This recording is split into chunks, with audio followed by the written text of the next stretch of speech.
আসসালামু আলাইকুম। বাংলাদেশ বেতার, সিলেট সংবাদ পড়ছি মোহাম্মদ মাসুম আহমদ।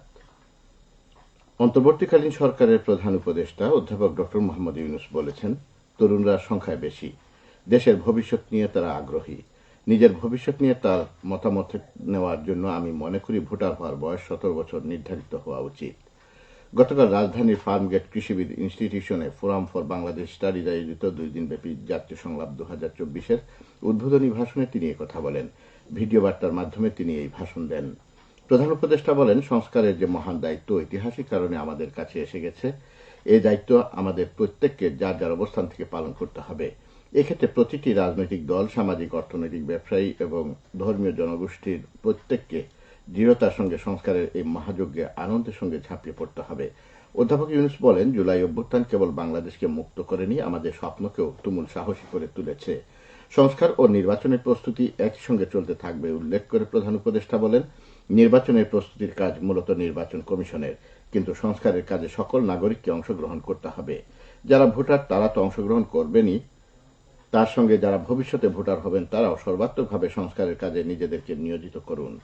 অধ্যাপক ইউনূস বলেন, ফ্যাসিবাদ বাংলাদেশকে আদর্শভিত্তিক সকল রকমের লক্ষ্য থেকে বিচ্যুত করে গভীর অন্ধকারের দিকে আমাদের নিয়ে গিয়েছিল। আমরা আবার প্রিয় বাংলাদেশকে সাম্য, মানবিক মর্যাদা ও ন্যায় বিচারের পথে ফেরানোর লক্ষ্যে কাজ করছি বলে তিনি উল্লেখ করেন।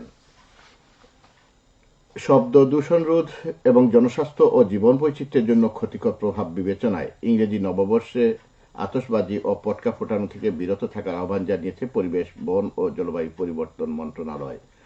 গতকাল এক সংবাদ বিজ্ঞপ্তিতে এই আহ্বান জানানো হয়। বিজ্ঞপ্তিতে বলা হয়, ইংরেজি নববর্ষ উপলক্ষে 31st নাইটে দেশব্যাপী আতশবাজি ও পটকা ফোটানো হয়ে থাকে, যা বিদ্যমান শব্দ দূষণ ও বায়ু দূষণে ভিন্ন মাত্রা যোগ করে। ইতিমধ্যে এক 31st নাইটে আতশবাজির শব্দে ভয় পেয়ে হৃদরোগে ভুগতে থাকা এক শিশুর মৃত্যু হয় বলে খবরে প্রকাশিত হয়েছে।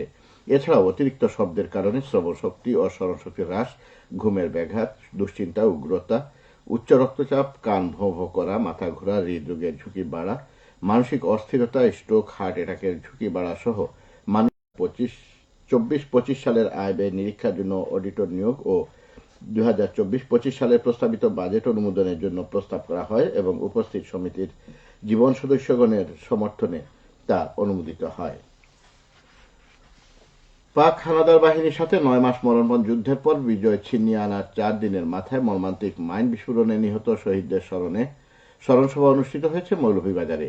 গতকাল সরকারি উচ্চ বিদ্যালয় মাঠের সমাধিস্থলে আয়োজিত স্মরণসভায় প্রধান অতিথি ছিলেন জেলা মুক্তিযোদ্ধা কমান্ড কাউন্সিলের সাবেক কমান্ডার মোহাম্মদ জামাল উদ্দিন। এতে বিভিন্ন রাজনৈতিক, সাংস্কৃতিক ও সামাজিক সংগঠনের নেতৃবর্গ, বীর মুক্তিযোদ্ধা, শহীদ বীর মুক্তিযোদ্ধা পরিবারের সদস্য ও তাদের সন্তান সন্ততি সহ শতাধিক ব্যক্তি উপস্থিত ছিলেন। বর্ণাঢ্য আয়োজনে গতকাল সিলেটে উদ্বোধন হয়েছে খাদ্য ও পণ্য প্রদর্শনী। সকালে সিলেটের রিকাবি বাজারে কবি নজরুল অডিটোরিয়াম চত্বরে এই প্রদর্শনী উদ্বোধন করেন সিটি কর্পোরেশনের সাবেক মেয়র আরিফুল হক চৌধুরী। এ সময় সিলেটের সংস্কৃতি ও সচেতন সমাজের প্রতিনিধিরা উপস্থিত ছিলেন। প্রদর্শনীতে সিলেটের প্রায় 40টি উদ্যোক্তা প্রতিষ্ঠানের স্টল রয়েছে। অধিদপ্তরের উপপরিচালক বিমল চন্দ্র সোম জানান, চলতি মৌসুমে আমন ধানের বাম্পার ফলন হয়েছে। গেল বর্ষায় বন্যা ও কয়েকবার পাহাড়ি ঢলে পানির সঙ্গে জমিতে পলি পড়ায় আমনের উৎপাদন ভালো হয়ে লক্ষ্যমাত্রা ছাড়িয়ে 3000 টন ধান বেশি উৎপাদন হয়েছে। আবহাওয়া ভালো থাকায় কৃষকেরা নিরাপদে ধান কাটা, মাড়াই ঝাড়াই, ধান শুকিয়ে গোলায় তুলেছেন। খেলার খবর, ক্রিকেট। সিলেটে জিয়া ক্রিকেট টুর্নামেন্টের জমজমাট খেলা সম্পন্ন হয়েছে। খেলায় সবুজ দল সিলেটকে হারিয়ে বিজয়ী হয়েছে লাল দল সিলেট। খেলার শুরুতেই টসে হেরে ব্যাটিংয়ে নামে সবুজ দল সিলেট। নির্ধারিত 20 ওভারে ব্যাটিং শেষ করার আগেই 139 রানে অল আউট হয়ে যায় সবুজ দল সিলেট। এর জবাবে লাল দল সিলেট 18 ওভার 3 বলে 5 উইকেট হারিয়ে 140 রানে বিজয়ী হয়। গতকাল রাত 8টার দিকে খেলা শেষে পুরস্কার বিতরণ করা হয়। জমজমাট ও মনোমুগ্ধকর খেলা শেষে বিজয়ী ও বিজিতদের হাতে পুরস্কার তুলে দেন অনুষ্ঠানের প্রধান অতিথি বিএনপির চেয়ারপারসনের উপদেষ্টা খন্দকার আব্দুল মুক্তাদির। সবশেষে আবহাওয়া। সন্ধ্যা 6টা পর্যন্ত পূর্বাভাসে বলা হয়েছে, সিলেট সহ পার্শ্ববর্তী এলাকার জন্য আজ কোনো সতর্কবাণী নেই এবং কোনো সংকেতও দেখাতে হবে না। আজ সিলেটে সূর্যোদয় হয়েছে সকাল 6টা 36 এবং সূর্য অস্ত যাবে সন্ধে 5টা 12 সংবাদ শেষ হলো। আমাদের পরবর্তী স্থানীয় সংবাদ